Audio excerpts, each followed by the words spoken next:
ചെയ്യണമെന്ന് എത്ര പേർക്ക് ആഗ്രഹമുണ്ട്?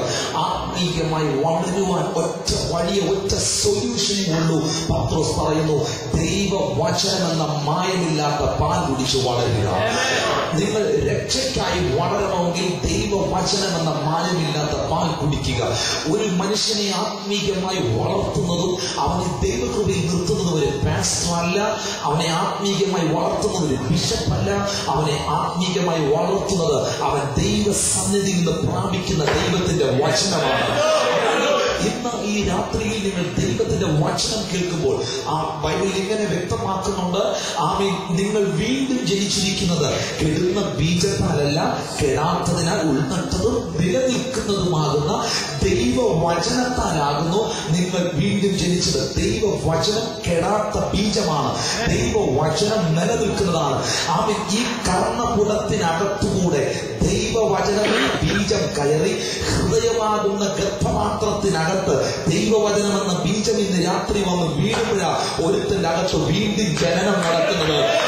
ഇന്ന് രാത്രിയിൽ വീണ്ടും ജനിപ്പിക്കുവാൻ ദൈവവചനത്തിന് കഴിയും. ഇന്ന് രാത്രിയിൽ സൗഖ്യം തരുവാൻ ദൈവവചനത്തിന് കഴിയും. സമാധാനമില്ലാത്തവർക്ക് സമാധാനം തരുവാൻ ദൈവത്തിന്റെ വചനത്തിന് കഴിയും. അത് കൊണ്ട് മാത്രം തീർന്നില്ല. ദൈവത്തിന്റെ വചനം അതിവേഗത്തിൽ സഞ്ചരിക്കുന്നതാ. ശാസ്ത്രം പറയുന്നത് ഏറ്റവും വേഗത്തിൽ സഞ്ചരിക്കുന്ന വെളിച്ചമാണ്, പ്രകാശമാണ്. പ്രകാശത്തെക്കാൾ വേഗത്തിൽ സഞ്ചരിക്കുന്ന യാതൊന്നിനെയും ഇന്ന് വരെ സയൻസിന് കണ്ടുപിടിക്കാൻ കഴിഞ്ഞിട്ടില്ല.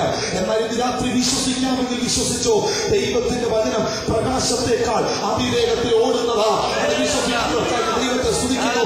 ഇവിടെ ഇരുന്ന് വചനം കേൾക്കുമ്പോൾ, ഇവിടെ ഇരുന്ന് ദൈവത്തെ സ്തുതിക്കുമ്പോൾ, ഇവിടെ ഇരുന്ന് ആരാധിക്കുമ്പോൾ, ഇവിടെ മാത്രമല്ല ഇന്ന് രാത്രി വിടുതൽ വ്യാപരിക്കുന്നത്. നിന്റെ ഭവനത്തിനകത്ത് ഇന്ന് രാത്രി അത്ഭുതം നടന്നിരിക്കും. നീ ജോലി ചെയ്യുന്ന സ്ഥാപനത്തിൽ ഇന്ന് രാത്രി വിടുതൽ നടന്നിരിക്കും.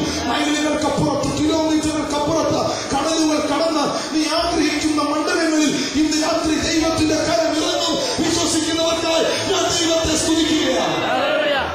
അടുത്തിരിക്കുന്ന കരമൊന്ന് പിടിച്ചാട്ടെ. എന്നിട്ട് പറയട്ടെ, മിണ്ടാതിരിക്കുന്നത് ദൈവമക്കളല്ല, വാ തുറക്കാൻ പറ. മിണ്ടാതിരിക്കുന്നത് ദൈവമക്കളല്ല, വാ തുറന്ന് സ്തുതിക്കാൻ പറ. കൈ കൊടുത്ത് പറഞ്ഞാട്ടെ. ഹല്ലേലൂയ. ഇന്ന് രാത്രി എന്തോ കാഴ്ച കാണാനല്ല നിങ്ങൾ വന്നത്.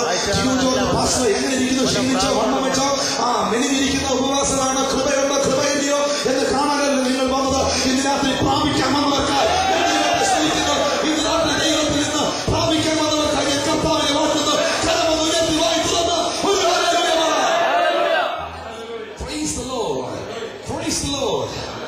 പ്രാർത്ഥന സമയത്ത് നിങ്ങളോട് പറയാം, ആൾക്കാർക്ക് ഷോർട്ടേജ് ഉണ്ടായിരിക്കാം.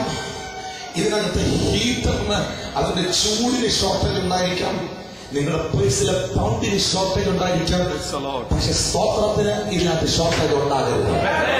സ്തോത്രത്തിന് ഷോർട്ടേജ് ഉണ്ടാകും, ദൈവപ്രവൃത്തികൾക്ക് ഷോർട്ടേജ് ഉണ്ടാകും. ഇത് രാത്രി ആരുടെ മുഖത്തെ മേക്കപ്പ് നോക്കി, സാലറി സർട്ടിഫിക്കറ്റ് നോക്കിയുമല്ല ദൈവം വരുന്നതിന്റെ അദ്ദേഹത്തിന് പുറപ്പെടുന്ന സ്തുതിയുള്ള ദൈവത്തിന്റെ കരം പ്രവർത്തിക്കുന്നത്.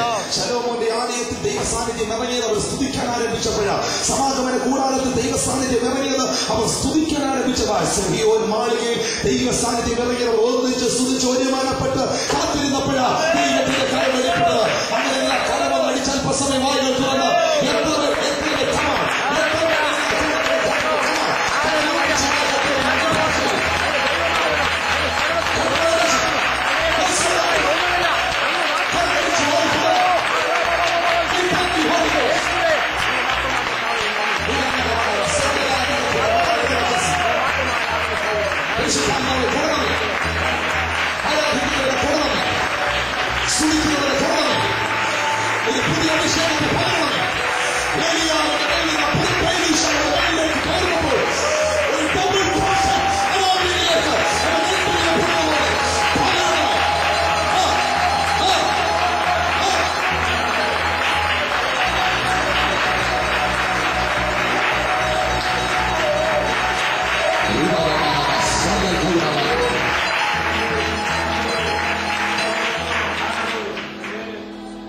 ഞാൻ സാക്ഷാൽ മുന്തിരിവള്ളിയും എന്റെ പിതാവ് തോട്ടക്കാരനുമാകുന്നു.